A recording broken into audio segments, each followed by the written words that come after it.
Tulad na lamang na makakasama natin ngayong umaga. Kung titingnan siya, walang duda. Kikay, siyempre, beauty queen.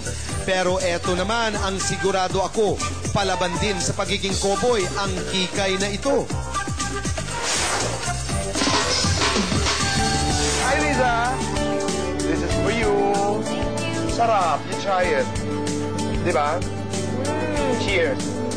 Ayan, sa isang umagang punong-puno ng barbecue at kontrobersiya. Kumusta ka na, Riza, and how are you doing? I'm doing good, thanks. Okay. Riza, ngayong umaga tayo gagawa ng barbecue. Dito po sa Mang Frederick sa Marikina, tayo'y tuturuan, kaibigan, kung paano gumawa ng napakasarap na barbecue. Tulad ni Riza, malayo na rin ang narating ng dating isang maliit na ihawan sa bahay ni Mang Frederick. At ang sikreto, simpleng-simple lang mga kaibigan. Ngayong umaga, kami ni Riza ay matututo kung paano gumawa ng masarap na barbecue. Pero bago yan, Mang Frederick's, no? Opo. Bakit Mang Frederick's? Pinangalan po namin doon sa founder niya, yung tatay ko po. Talaga? So gaano nakatagal ang Mang Frederick? Sa ngayon, 44 years na kasi. Wow, 44 years nang gumagawa ng barbecue dito sa Marikina City po ang Mang Frederick. So ilan na ang branches ninyo, Jojo? Ano po, 4 na po. 4. Saan ito? Kalumpang? Pang San Roque. Okay. Saka sa Santo Niño.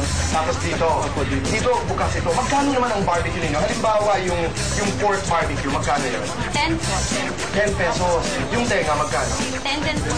Ano ba ang sikreto ng paggawa ninyo ng barbecue bago natin umpisahan ito? Unang-una, sa pagmamarinate din. Pangalawa, yung pagpe-purchase ng Klase ng baboy. klase ng baboy na kailangan klase, may class din kasi yan. May klase, may class B. So talagang mamimili ka ng Dapat ang ginagamit mo yung magandang klase yun, para para hindi ka masira sa Paano mo malalaman? yung sa pagka class A na baboy, yung nanggagaling sa farm. So malambot talaga karne niya. Ayun. Kasi mayroong mga nanggagaling na tinatawag na backyard na baboy.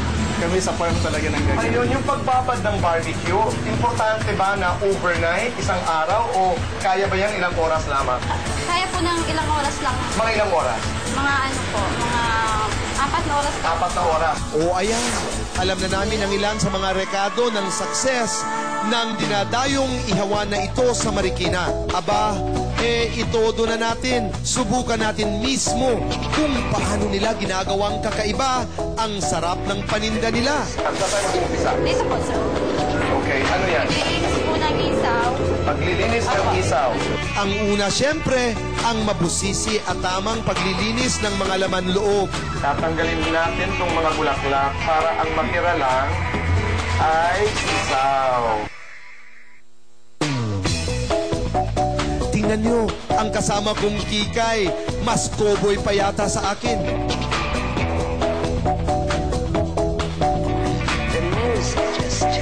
Ang paglinis, kaibigan, ay ito. Ayan, tama yan. Very good ang aking assistant, di ba? Linis yan, linis yan, linis yan.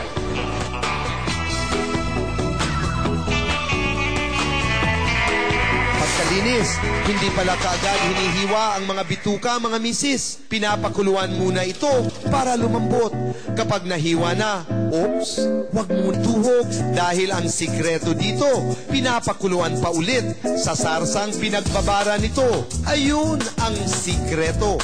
Mula kanina doon, tinuruan kami ni Lisa kung paano at nasa ni Jojo kung paano maglinis ng mga ginagamit sa barbecue. Ngayon naman, pagtutuhog ang aming matututunan. Lisa, okay, Lisa, kami manunood kung paano ito ginagawa. Ito po yung isaw. Ganito po yung ginagawa ng pagtuhog. Medyo pastel Parang ang ng dali-dali pag konti. ikaw ang gumagawa. Ganito po. Para po maganda po siyang tingnan. So, binibilang kung ilang piraso. Apo, bali po 7 po siya. Pang 7 yung... Ito, pang... Ito, 1, 2, 3, 4, 5, 6. Pang 6 yung ano yung Pang baba. 6. Apo. So, subok tayo. Lisa, ikaw doon. Turuan mo si Lisa doon sa ano? Sa laman. Yung laman po, ganito po yung pagtutog. Bale, yung laman po niya, dito niyo po tutugin una para po di siya masunog yung stick sa dulo. Alam mo, ikaw para kang dati may barbecuehan. Oh, mahilig ako mag-barbecue dito. Kaya pala marunong ka.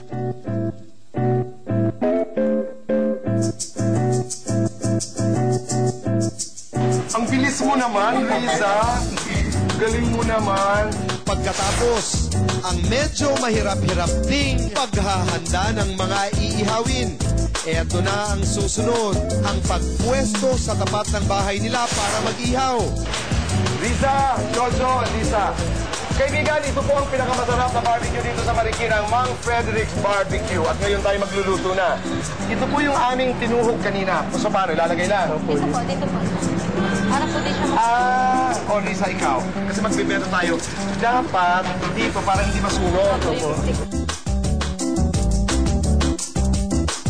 10 pesos lang po, barbecue po.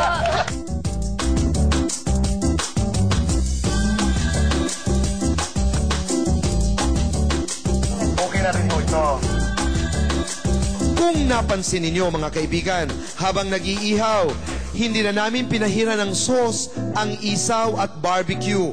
Kumpleto na kasi ang lasa nito mula sa sarsang ginamit sa pagpapakulo. At dahil sa sarap, si Riza kinalimutan ang pagpapakakikay, nagpakakoboy at ayan, nagbenta pa sa mga dumadaang sasakyan. Stop!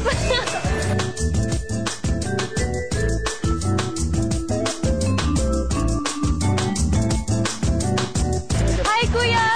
10 pesos lang. 10 pesos. Bili na po. Hi. 40 pesos lahat. 50 pesos. Okay na. Lahat na? Lahat na. Wow! May 10 pesos pa ako. Okay. Maraming salamat. Bye. 10 pesos commission pa. Iba talaga ang karisma nitong si Riza. Kita nyo naman, first time magtinda, nakakuha agad ng tip. Nagbenta ko ng 4 at Wow! 10 pesos pa ako. Binigyan ka ng tip na 10 pesos? Opo. Ang sarap naman. Buti na lang masipag itong partner ko, nakabenta na kami. Riza, maraming salamat. Salamat din. Jojo, salamat. Imbitahan mo ang lahat ng nanonood sa atin na dumalaw dito sa Mang Frederick. Pagkiligin niyo po ang barbecue ng Mang Frederick, makakaasa po kayo na ito'y malinis at masarap sa murang halaga. Tama yun. Riza, maraming salamat. Maraming salamat. At sigurado kaming babalik kami dito sa Mang Frederick dahil napakasarap. Riza, sarap. masarap talaga, hindi ba? Sobrang sarap. Maraming salamat. Kaibigan, masayang umaga pa rin po ang ating pagsasamahan dito lamang po sa Boy and Chris.